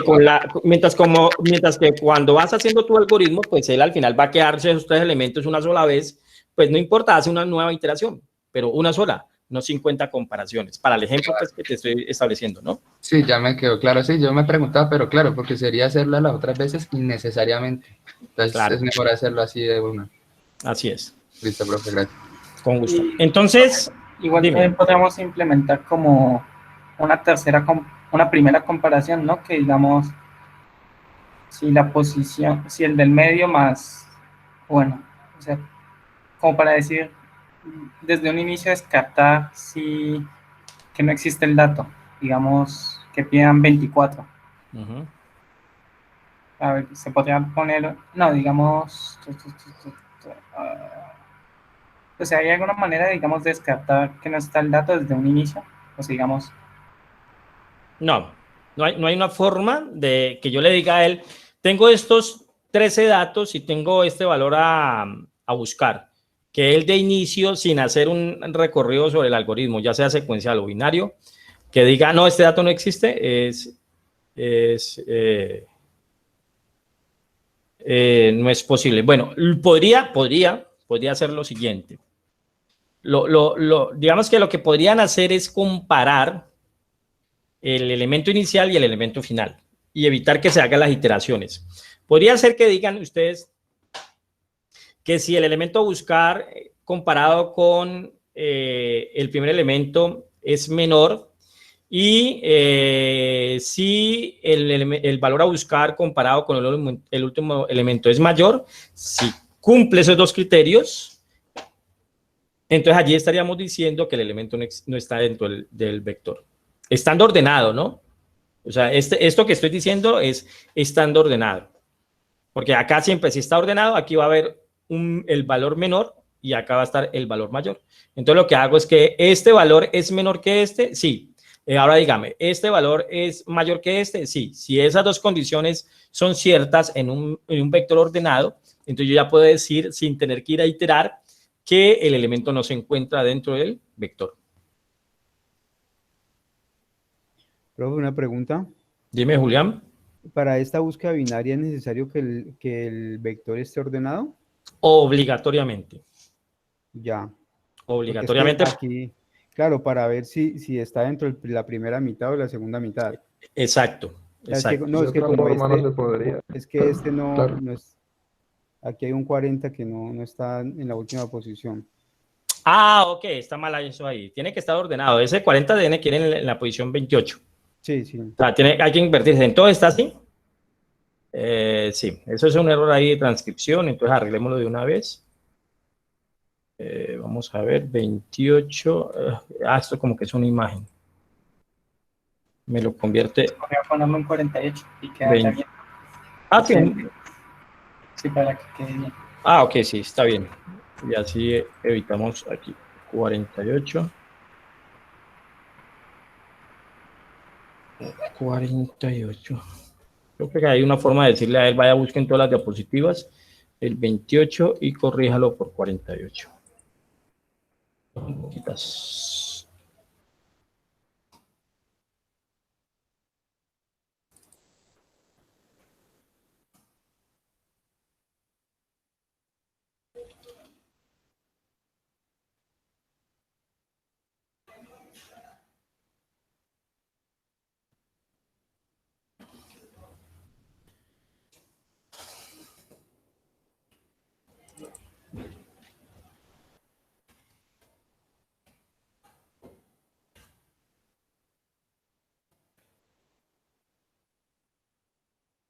Y creo que hay una más. Listo, gracias Julián por haber descubierto ese error ahí. Entonces estamos aquí, muchachos. Al final, pues quedó un solo elemento. Y ahí él pregunta, X en la posición 8, que vale 30 es igual a 30, sí. Entonces retorne verdadero o retorne la posición, como ya vimos. Entonces, este es cuando la búsqueda es exitosa. ¿Qué pasa cuando la búsqueda es fallida? Cuando la búsqueda es fallida, estamos aquí. Entonces, mire que él en ese caso, pues vuelve y pregunta y queda el último elemento. Entonces dice aquí, X en la posición 8, que vale 30, es igual a 29, que es el valor que voy a buscar. No. Entonces, en ese caso, mire lo que ocurre. Él aplica, pero mire que ya inicio es mayor que fin. Entonces, ¿cuándo va a parar la búsqueda binaria? Cuando el elemento no se encuentra. Pues cuando la centinela que determina, o el índice que determina el valor inicial dentro del arreglo que voy a buscar es mayor que el fin. Si eso sucede, pues entonces yo ya tengo que decir que el elemento no se encuentra dentro del arreglo. Entonces vamos a ver la implementación. Velo, aquí está. Es muy sencilla, realmente. Bueno, por aquí nos llega el vector. Por aquí nos llega el vector en el cual vamos a buscar este dato. Y por aquí nos llega el tamaño, pues, del arreglo. Entonces determinamos una variable booleana. En ese caso, vamos a decir que va a volver un booleano. Lo encontró o no lo encontró. Determinamos el primer elemento. Determinamos el último elemento. Y determinamos el elemento central. Como es un entero, automáticamente toma la parte entera. Entonces, medio es igual a primero más último dividido sobre 2. Entonces, ahí tenemos el primer elemento. Y mírele que la condición condicional de la estructura repetitiva dice, mientras que primero sea menor o igual a último. O sea, para que cumpla esto. ¿Hasta cuándo va a dejar de iterar? Hasta que el primero, que en este caso en la diapositiva se llama inicio, sea menor o igual a último. Aquí es igual, mire. Inicio vale 8 y final vale 8. Pero la siguiente vez, inicio vale 9 y fin vale 8. Entonces es lo que tenemos acá. Siempre y cuando primero sea menor o igual a último, entonces haga esta estructura repetitiva. Y en este caso aquí, ¿qué va a decir? Lo primero que va a hacer es determinar que si el elemento del medio es igual al dato que mandó a buscar. Si eso es cierto, entonces encontró es igual a true y haga un break. ¿Para qué? Para que se salga de este while y no tenga que seguir haciendo el recorrido. Si esta respuesta no es cierta, entonces pregunta si el valor central es menor que el dato. Si el valor central es menor que el dato, entonces en este caso lo que hago es que muevo primero. Primero va a ser igual a medio más 1. Y si esto no es cierto, entonces lo que hago es que muevo último. Entonces último es igual a medio menos 1. Entonces o altero primero o altero el último. Lo que hacíamos aquí. Mire, aquí está el primer elemento. Aquí voy a alterar inicio, el primero. Y en este voy a alterar final. Entonces eso es lo que hacemos allí en ese algoritmo. Y entonces volvemos, después de haber modificado el valor del primero o del último, pues vuelvo y calculo el medio. Entonces, medio es igual a primero más último. Entonces, viene y valida aquí. Primero es menor o igual a último, sí sé que sí. Entonces, valide si el valor del medio es igual al dato que estoy buscando. Y este es el algoritmo para hacer una búsqueda binaria. Entonces, pues el mandarlo a ejecutar es simplemente decirle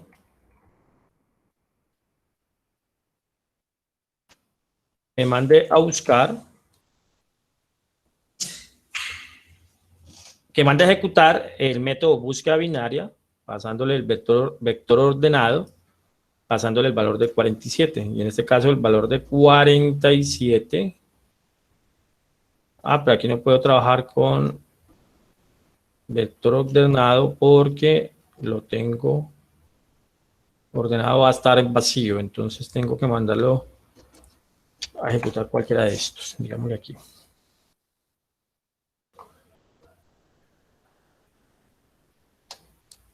Entonces ejecutémoslo. ¿Qué dijo allí? Algo le borré. Búsqueda secuencial no coincide con búsqueda, como le movimos cosas. Ok. Ahí lo que me está diciendo es que la firma del método no coincide con lo que tiene en la clase. Entonces, si ahora que estábamos haciendo el ejemplo, pues yo le moví aquí a secuencial para que fuera entero y se lo moví acá en la clase. Ya acá en la clase quedó entero. Eso es lo que me está diciendo. Entonces, voy a volver a bajárselo en bool.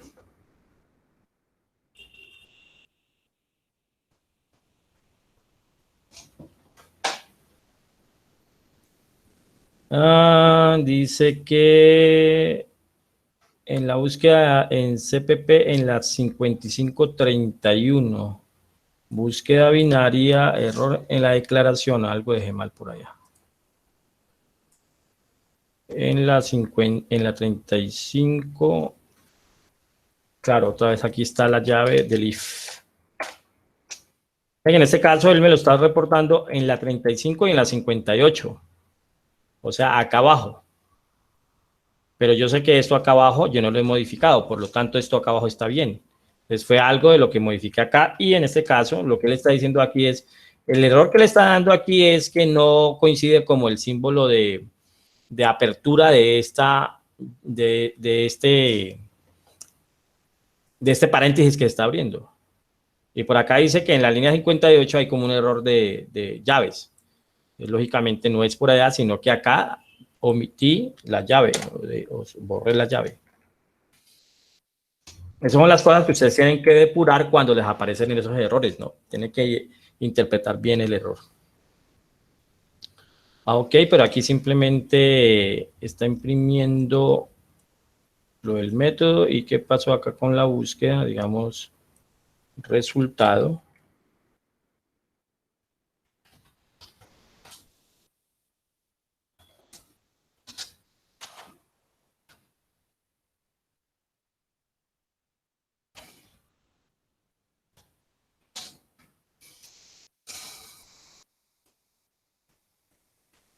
Ahí está.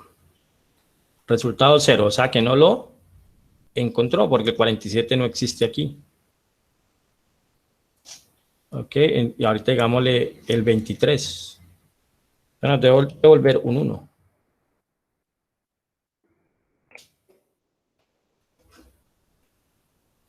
Ahí está. El resultado es igual a 1. Ya lo que usted quiere hacer con ese resultado, pues ya dependerá de su problema. De lo que quiera representar allí. Pero en últimas, allá la búsqueda, lo que nos está diciendo es o lo encontré o no lo encontré. Entonces aquí nos devuelve 1. Nos devuelve 1 para... identificarnos que ese elemento sí existe. Aquí por eficiencia lo que propuso, creo que fue Sergio, no sé quién fue el que lo propuso, el poder determinar si en la primera iteración si el elemento no está o no está. Ese sería una modificación que en ese caso sí aportaría a la rapidez del algoritmo, ¿no? Porque si yo tengo aquí 100.000 elementos y yo en la primera iteración decir de que ese elemento no está, pues mire que me voy a evitar n comparaciones que tengo que realizar.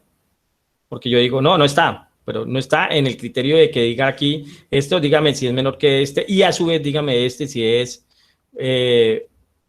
dígame si este es menor a este, y dígame si este es mayor a este. Me cumple esos dos criterios, entonces de una yo estoy diciendo no está. Ni para qué iteramos sobre el arreglo, no va a estar. Pero siempre y cuando cumple el criterio de que el arreglo esté ordenado. Profe, una pregunta, eso que usted acaba de decir es, lo que entendí, comparar si es mayor que el primero y menor que el último para ver si está. No, si para existe. determinar si el elemento no está. No está. Ajá. Obvio, no está. Pero, claro, digamos... Si yo le digo aquí, por ejemplo, 60. Visualmente ya sabemos que allí el 60 no está. Entonces, supongamos que es la primera iteración. Voy a volverme acá a la primera iteración aquí. Y el valor que voy a mandar a buscar es 60. Pues antes de mandarlo a buscar, antes de que él haga todas las iteraciones, le pregunto, ¿este es menor que este? Falso. Pero este es mayor que este, verdadero. Entonces, como este es verdadero, entonces de una digo, ese elemento no está. Ahora, si digo aquí 2. Si digo aquí 2, entonces vengo y le digo, ¿este primer elemento es mayor que este? Sí. Entonces de una le digo, no está. Ni vaya a buscar porque de ahí para adelante no va a encontrar ese elemento. Eso es que esa era mi duda, porque yo decía, claro, ¿es menor que el último o mayor que es mayor que el último o menor que el primero? Porque si partimos del primero, decimos, si es menor, pues básicamente me imagino yo el operador en su función lo que hará recorrer, ¿no? O de alguna otra forma. Entonces yo decía, igual se estaría recorriendo. Pero claro, si se dice mayor que el último, solo haría una comparación, 2 comparaciones con el primero y se ahorra todo ese millón. Así es. Listo, profe.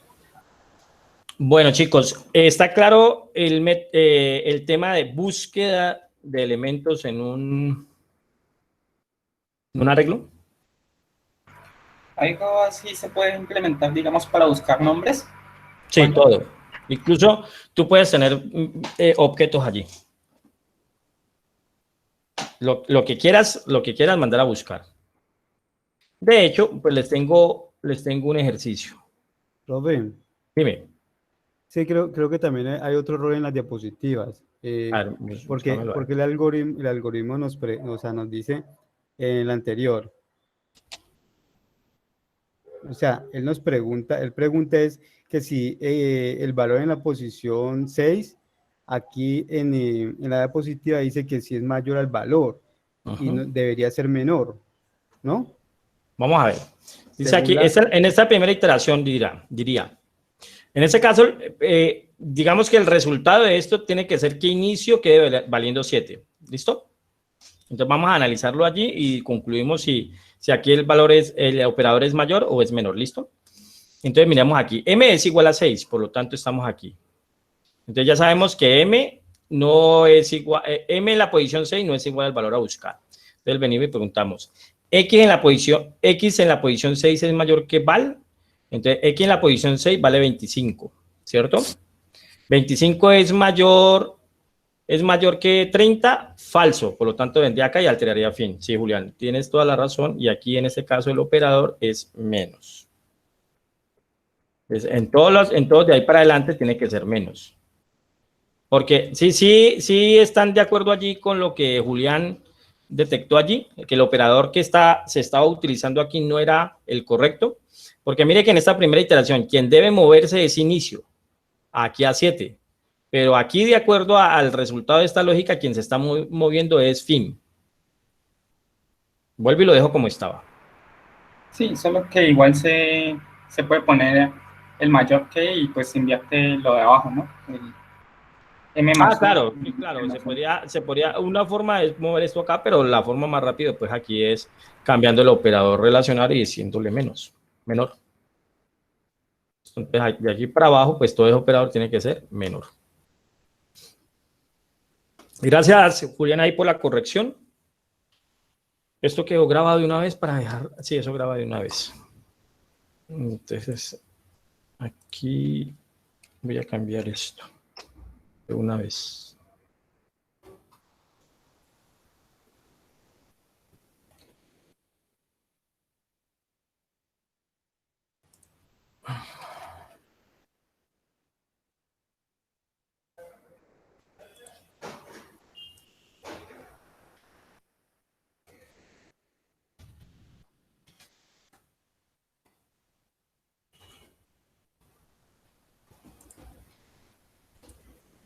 Listo, quedó actualizada. Bueno, entonces, la sesión pasada, yo les dije que en los arreglos también podemos almacenar objetos. Y de hecho, les monté un ejemplo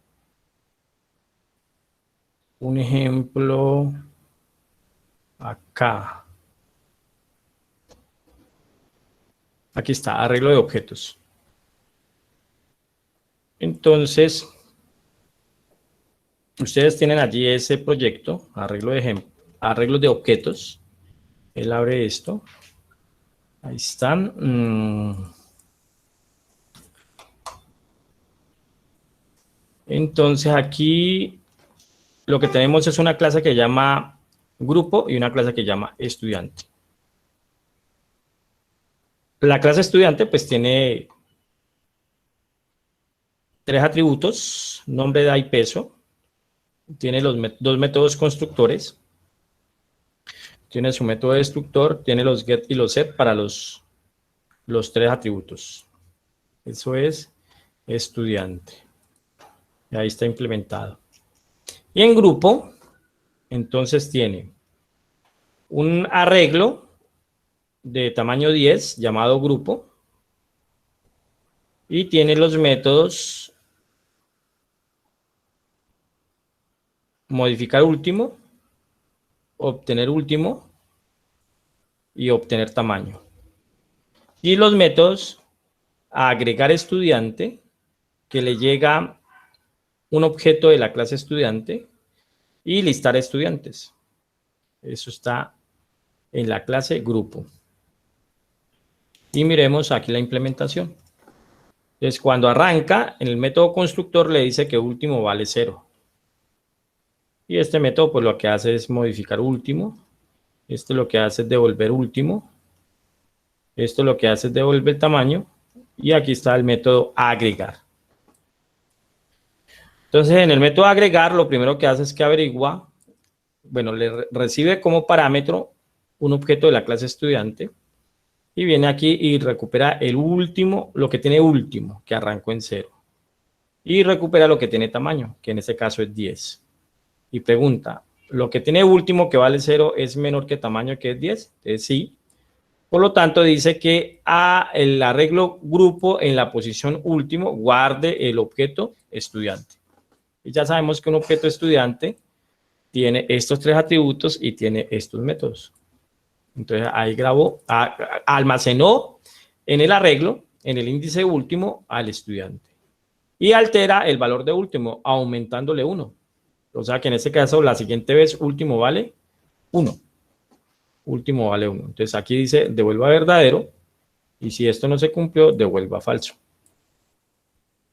Listo, por acá en listar estudiantes, pues esto ya lo hemos visto. Lo que hace aquí es que lista a los estudiantes que haya agregado.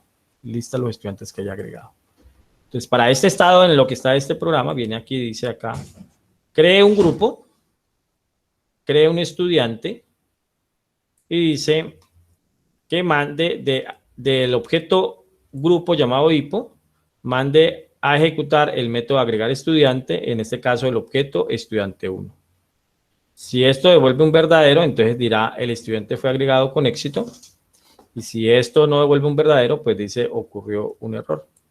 Digamos, el estudiante no se agregó. No se agregó. Por acá vuelve y crea otro estudiante. y vuelve a mandar a llamar al método agregar estudiante, pasándole el objeto estudiante 2 y vuelve y dice, el estudiante fue agregado con éxito o el estudiante, ocurrió un error, el estudiante no se agregó. Por último, manda a ejecutar el método listar estudiantes. Aquí un return 0. Lo ejecutamos. Ahí está. Entonces, mire, estudiante agregado con éxito. Estudiante agregado con éxito. Y nos agregó estos estudiantes aquí.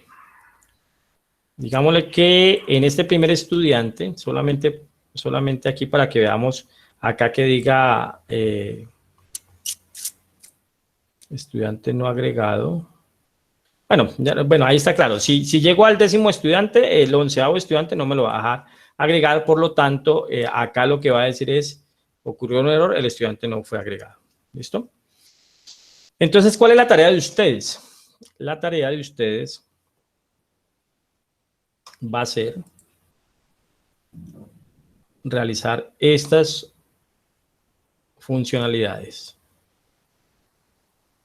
Entonces, modifique el método main o la función main de tal manera que haya un menú con opciones. Voy a cambiarla aquí para que se vayan acostumbrando a esto. Digámosle que crear una clase que controle la ejecución del programa. Se debe instanciar un objeto de esta en la función main. Listo. Y aquí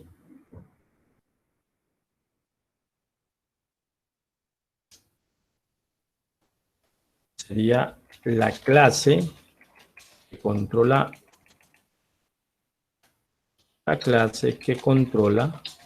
la ejecución del programa. Debe tener un método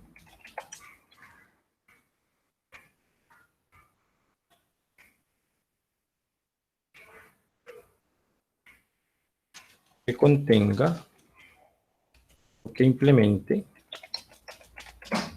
un menú con opciones como agregar estudiante, listar grupo, terminar, eliminar estudiante y lo demás. Listo, entonces ahí ya queda. O sea que acá en el main no va a estar las operaciones. En el main solamente va a haber, esto tienen que modificarlo. Se crea un objeto de la clase que va a controlar el programa y se manda a llamar el método que permite desplegar el menú. O sea que aquí simplemente debería haber algo así como... Aquí me va a sacar un error porque no está, pero debería ser algo así como...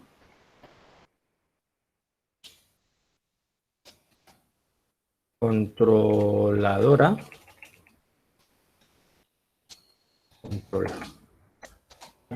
Le estoy llamando así, una clase que llame controladora.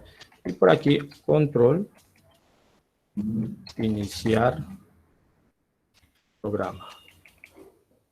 Iniciar interfaz. Eso es lo único que debería haber ahí. Y en la clase controladora, pues debe estar el método iniciar interfaz, donde en ese método pues va a desplegarse un menú que permita hacer las operaciones y dependiendo de la operación que necesita hacer, pues ustedes deben de mandar a llamar un determinado método de una determinada clase o un determinado objeto instanciado. Entonces, ¿qué funciona? ¿Sí? ¿Había que crear un menú? Exactamente. Sí, hay que crear un menú. ¿Cómo así un menú, profe? ¿Cómo así un menú? Sí. Profe, Es que no entiendo bien lo del menú. Ya te lo explico. es como lo que hicimos para el ejercicio de las notas, el anterior. Sí, o sea, que el programa permita determinar qué operación va a realizar. Ajá.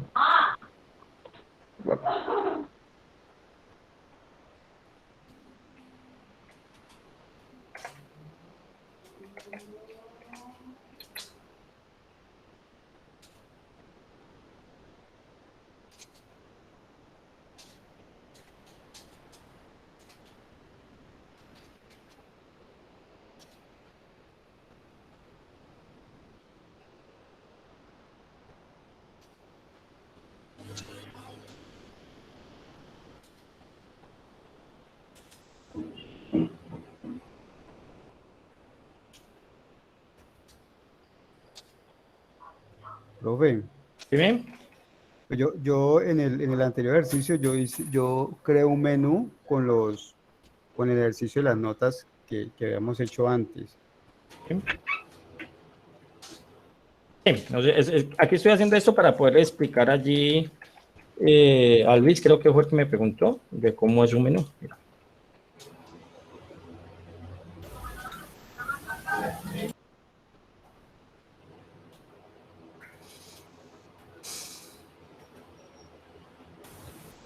Profe, yo puedo reutilizar mi clase, la que utilicé para menú, en Sí. el código. Listo.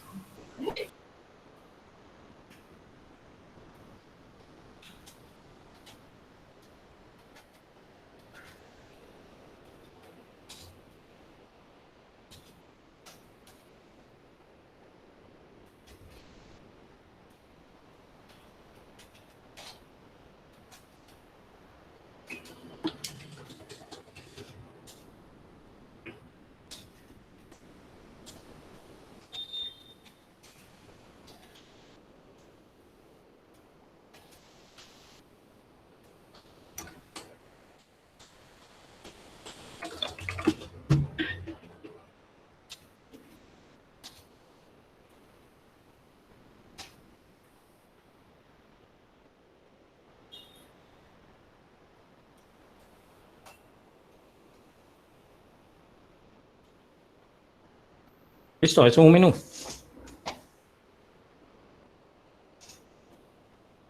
Vamos a ver aquí, digámosle, System Clear.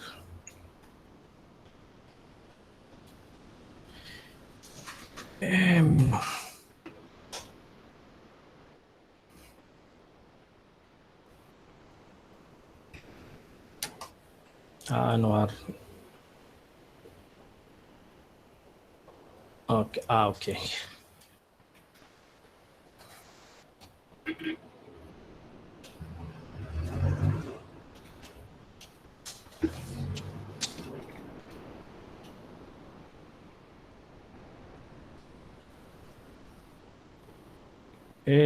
Se me fue aquí.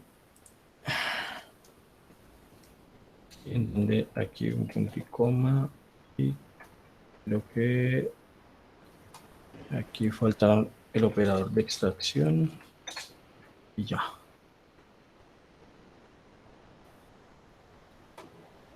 Ahí está.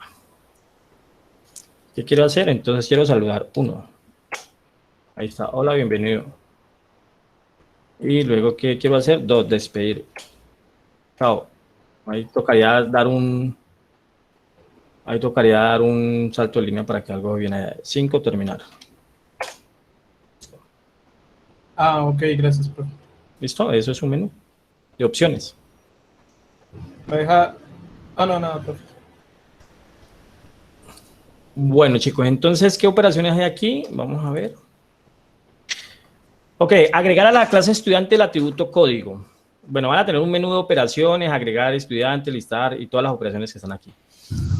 Agregar a la clase estudiante el atributo código. Modificar el método agregar estudiante de tal manera que controle si el código del estudiante ya existe. Es decir, que en el método agregar no puede permitir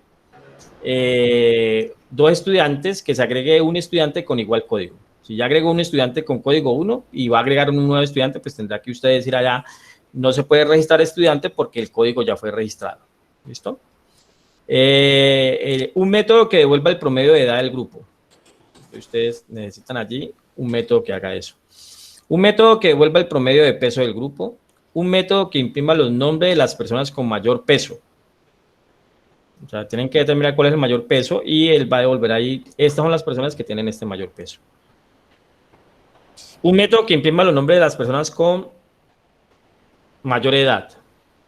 Es lo mismo, pero solamente estamos cambiando allí el dato de comparación. Crear un método que permita buscar un estudiante por código. Entonces van a crear un... Recuerden que ustedes lo que tienen almacenado aquí, en grupo, es un objeto, mire, de tipo estudiante. Entonces, aquí lo que se está pidiendo es que creo un método que permita buscar un estudiante por código. Que lógicamente esta misma operación le va a servir para el punto de...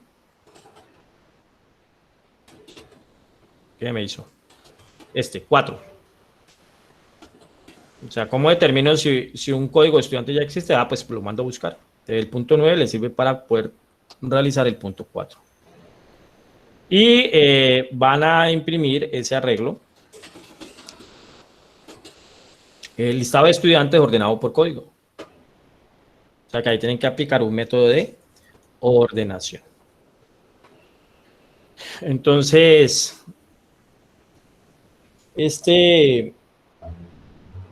como está un poquito con buenas funciones, entonces sí, aquí van a aplicar pues todo lo que hemos visto de arreglos, arreglo de objetos, método de ordenación y método de búsqueda.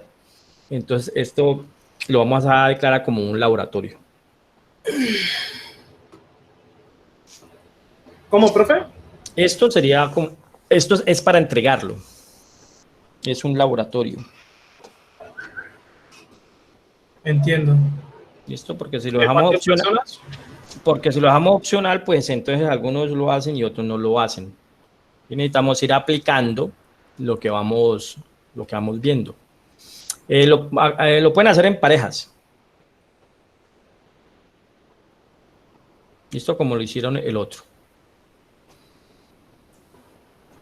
También hay que hacer el documento como el anterior.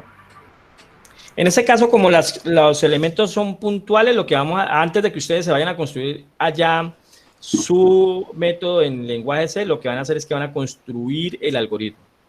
Lo pueden hacer en términos muy abstractos. Hay que hacer esto, hay que hacer esto, hay que hacer esto. Digamos, el algoritmo. Si lo quieren, lo pueden para que fortalezcan ese proceso de lógica algorítmica. Si quieren, primero implementenlo en esta herramienta. Que acá tienen que pensar primero en su proceso lógico. PCI. Lo único que deberían de saber aquí cómo declaro yo una variable y cómo declaro un arreglo. Entonces, por ejemplo, aquí podríamos decir que definir estudiantes como carácter. Y luego le digo estudiantes, dimensión estudiantes de 10. Ahí estoy diciendo que estudiantes es un arreglo de 10 posiciones. Ok, eso es para que aprendan a que el problema se resuelve primero lógicamente y luego va y se implementa. Pues la clase no tienen que hacerla porque pues las clases ya están construidas. Y las clases ya están construidas. Lo que van a alterar son esas clases y van a agregar una clase nueva que se va a llamar, como la quieran llamar, yo les dije ahí que la pueden llevar como controladora. Me llegó la anotación para la clase de ahora de Pay. Bueno, chicos, preguntas. Disculpe, una pregunta. Dime, Rubén. Dale, voy, paz. Dale, Duer. Voy, dale, profe. Pero entonces no se entregaría como tal el documento de GET, o GET. Pues lo usan para que pongan ahí el algoritmo, que pueden ser en pseudocódigo o lo hacen allá en PCI como quieran, lo utilizan allí. Eso es para que sea. Pero no necesariamente todas las sentencias y todo lo que se aprueba, se plantea, sino solamente la parte del diseño del algoritmo debemos entregar. Sí, el diseño completo. No, el diseño del algoritmo. Listo, profe. Vale. Dale. Profe, lo que yo iba a preguntar era más o menos eso, digamos, en un archivito ideas.txt, no, ideas no, algoritmos.txt. Entonces yo pasé como, no tan diferente el PCI, pero sí como un pseudocódigo como propio, por decirlo. Declarar variables tal, o sea, que otra persona pueda entender lo que yo quiero hacer, sin necesariamente hacerlo con el PCI, pues porque me tomaría, digamos, saber algunas cosas que no sepa lograr, y entonces como por ahorrar mucho tiempo también, con un archivito Sí. TXT, decir aquí por cada cosa, tal cosa y así. Sí, lo metes allá en el formato, en la parte de algoritmos. Lo metes allá y allá declaras el algoritmo. Sí, como pensar un archivo algoritmos.txt ahí. No, Como para... en el formato del gets, allá en la parte del algoritmo, ahí lo metes. Ya hacemos el get. Pero solamente la parte del algoritmo. Listo, listo. Ujú. Y en esa parte del algoritmo se puede hacer, digamos, el algoritmo, pero así solo de pronto con diagrama de flujo. Sí, si lo O quieres será muy poner en complicado. diagrama. No es. Si tú lo quieres presentar en diagrama de flujo, lo puedes hacer. De acuerdo que un algoritmo se puede representar o en pseudocódigo o en diagrama de flujo. El pseudocódigo es un poquito más pegado a lo que cuando lo vamos a implementar en el lenguaje de programación, ¿no? Profe, Bueno, ¿y en qué fecha entonces, hay que entregarlo? dentro de 8 días para hacerlo. Bueno, profe. Bueno, chicos, entonces los dejo porque me voy para programación interactiva. Hasta luego, profe, muchas gracias. Con mucho gusto. Gracias, profe. Con mucho Hasta gusto. luego. Si Dios quiere, nos vemos el próximo lunes. Hasta luego, profe. Hasta luego, que estén bien.